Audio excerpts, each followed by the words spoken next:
Greeting and welcome to the Intensive Success Growth. I am your host, Nishant Sharma. Please give warm welcome to our guest, Joe. Joe is a podcast producer and coach. Welcome, Joe. Hi, Nishant. Thanks for having me. I'm excited to come on the show. Okay. Let me start with this. Where were you? What happened?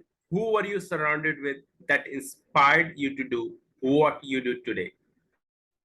Wow, what a great question. I've always been a little bit of an entertainer. So I have my master's in software engineering, right? So my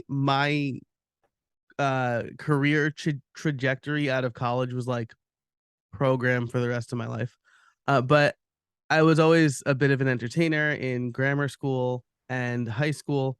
And then I got into podcasting, which kind of allowed me to exercise that love. So I started a podcast first in 2012. That was not good. Then in 2016, and that saw a lot of success financially, growth wise, and a lot of people in my circle and my network asked me how I grew so quickly, how I actually make like a livable income from my podcast. And so it was at one of these networking events. I work mostly in the WordPress space. So it was at this networking event in Cabo, Mexico, um, where I was talking about podcasting, and someone told me I should go full on into podcasting, teach it, coach people, do done for you services. And that was in 2018. Took me a little while to want to settle into that, but I finally decided to go all in last year and focus fully on podcasting. Okay. What are the top three reasons why do people fail in podcasting? People fail in podcasting because the first they don't start. They think they need the perfect microphone, they need to sound perfect, they need to edit every and out, and that just prevents them from putting out something and then iterating over it. So that's the first reason. The second reason is most people think they're going to put out a podcast episode and it's going to get thousands of downloads the first day. And then they get discouraged when it gets like ones of downloads the first week. So starting, gaining traction takes time and energy. I mean, you could pay for traffic, but most people starting podcasting are operating at a loss. And then number three is they think that sponsorship is the only way to make money and they need a lot of downloads to make money. I am proof positive that neither of those things are true. I have 3 podcasts that are currently active.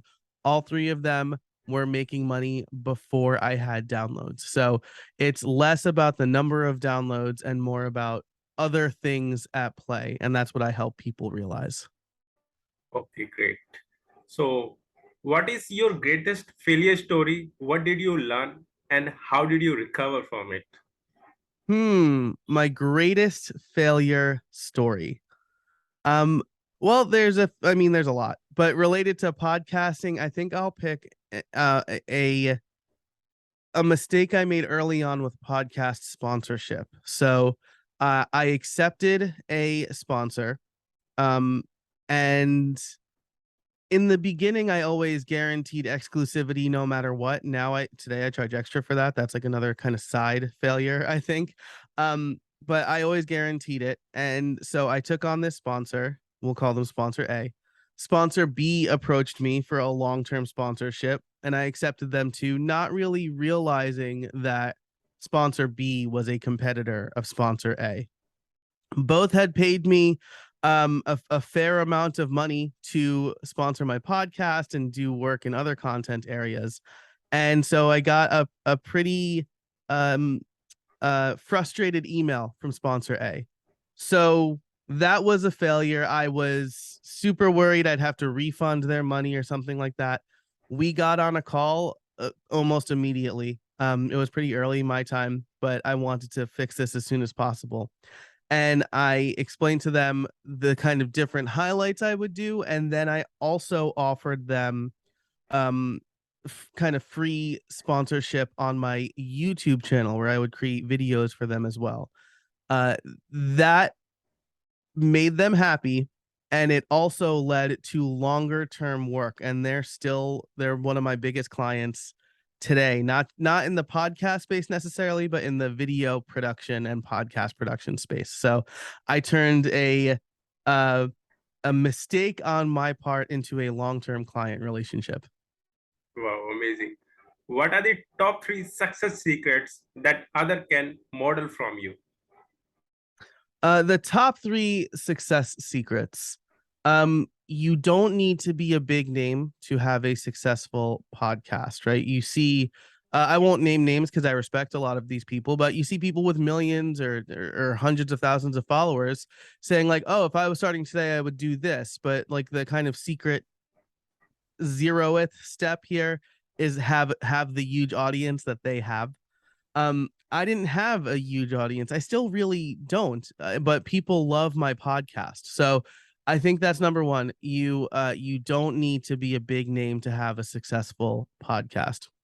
Number two is it's more about it's more about mindset than downloads. I think people get focused on the number of downloads they have when it should really be about the audience that they serve, right? If your addressable audience is 1000 people, you're never going to have 1001 downloads. But 800 downloads is amazing because you're reaching 80% of your addressable audience.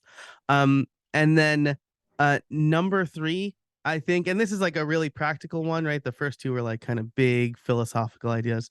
Um, Capture every idea that comes to your brain, right? I just finished reading Building a Second Brain by Tiago Forte. A lot of it helped reinforce things I already do, but I have systems in place to capture an idea whenever it comes to me, whether I'm walking, feeding my baby daughter, driving, whatever. I have a system in place so that I don't forget these fleeting ideas or episode optimizations or things like that. And so I won't tell you my exact way to do it because everybody's different, but put in a process that works for you to capture an idea whenever you can. Okay.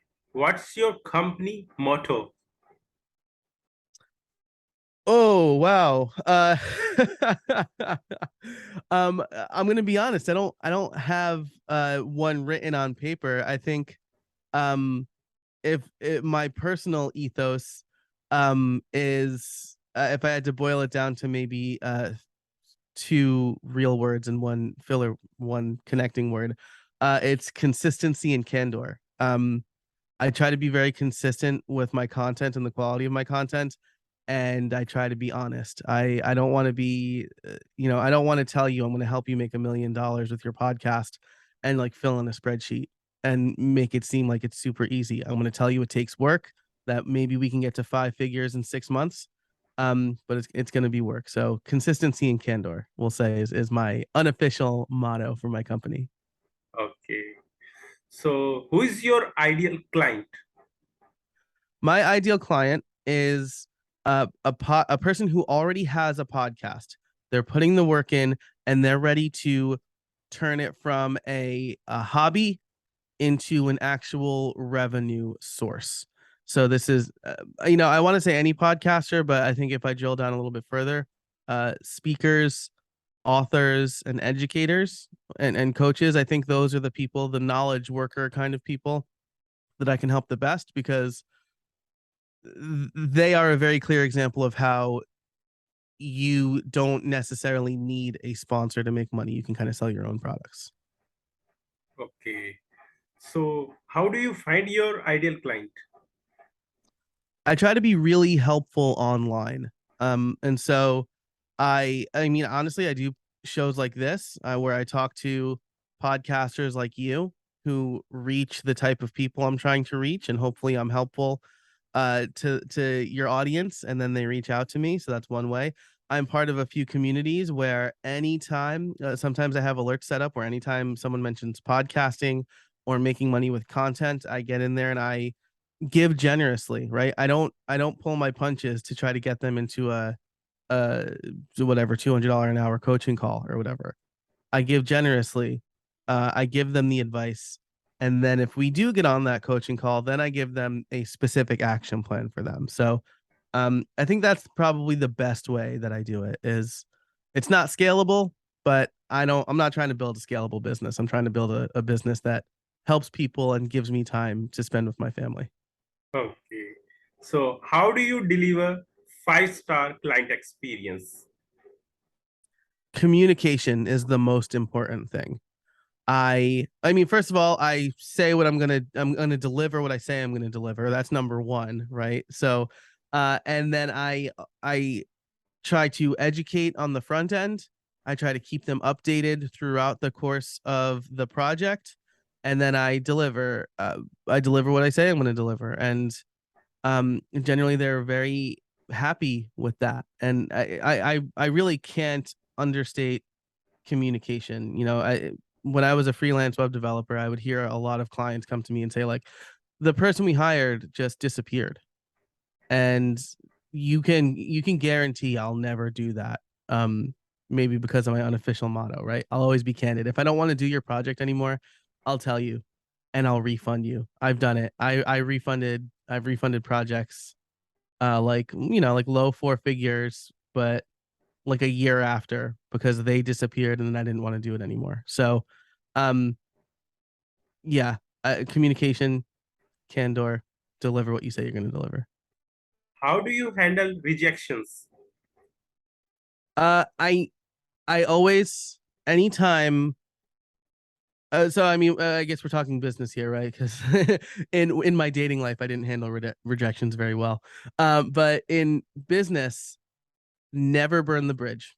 I if I get rejected or they pass on me for a project, I always say I totally understand, and I say if you ever need anything or if you even just want to get my opinion on something related to this project or a future project, feel free to reach out. And you know what? When projects have gone south, those people have come back to me. Um, because I've been on the receiving end, right, where I didn't go with somebody and they just ghosted me, like they were mad I didn't hire them. It's it might not be a good fit. And so if it's not a good fit now, maybe it's a good fit later. And I never burn those bridges. Okay. What are you grateful for today? I'm grateful for a lot of things. My family, I've got three wonderful kids and a very supportive wife who, um, I think without her, I don't think I'd be, without her support, I don't think I'd be self employed today. Um, I'm grateful for my network and my client base. And I'm grateful for the people I talk to regularly who give advice and guidance to me generously. I'm in a couple of mastermind groups and I have a few close friends who I bounce ideas off of. And again, they are candid with me. If I float a bad idea by them or something where they think I'm going to waste my time, they'll tell me, and I am eternally grateful for that. Okay. How do you start your day? I start my day well on the days my wife works. I start my day pretty chaotically by getting all three children up and ready for school. And then I go for my walk. On the days my wife doesn't work, I start my day with a walk. So I'll take about a half hour walk. Sometimes I'll smoke a cigar on that walk.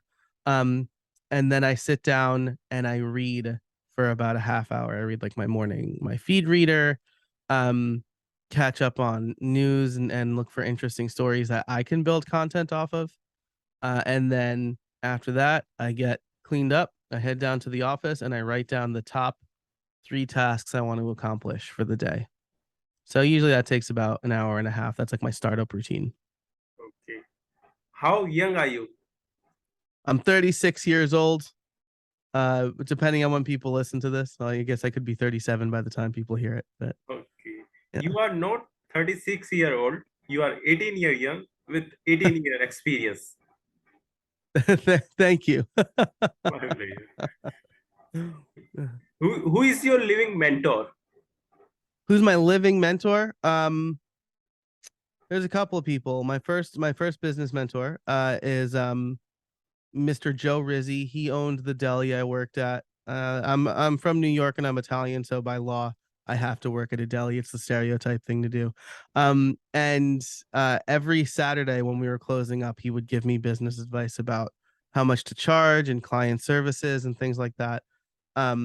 So he was my first one, and I still talk to him from time to time. And then in my current spaces, I think I get a lot of my best advice from my friends Chris, Sean, and Brian. Okay. So, what advice you will give younger yourself? Hmm, the advice I'd give to my younger self. Um, Maybe it's hard to imagine for a lot of people, but I was pretty quick to anger when I was younger. And so I would say, hey, don't be so quick to anger.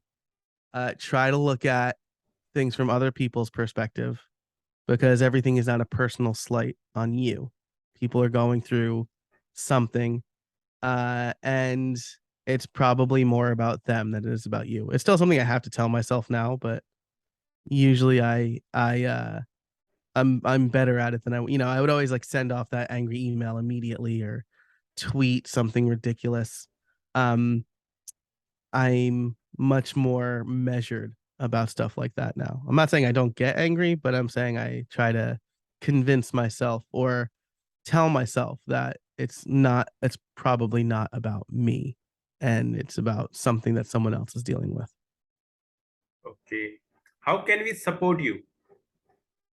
Well, if you head over to Casabona.org, that's Casabona.org, all of the stuff I'm working on is there. You can subscribe to my podcast Liftoff YouTube channel. You could subscribe to my podcast How I Built It, um, in whatever podcast player of choice, or if you're watching this on YouTube, there's a YouTube channel too. So, check out my free content. I put out a lot of it, and I think it's really helpful. And um, that's how I get better at my paid services is the feedback I get from my free content. So check that out.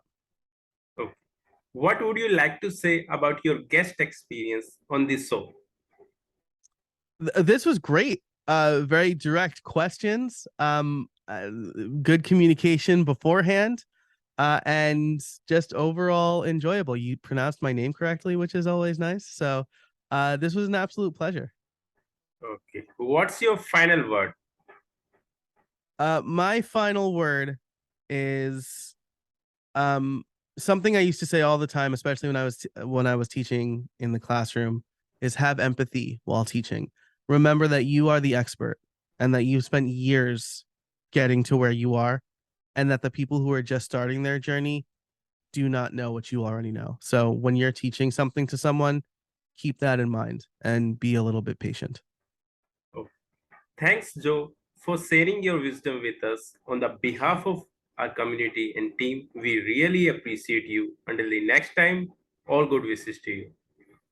My pleasure. Thanks so much for having me.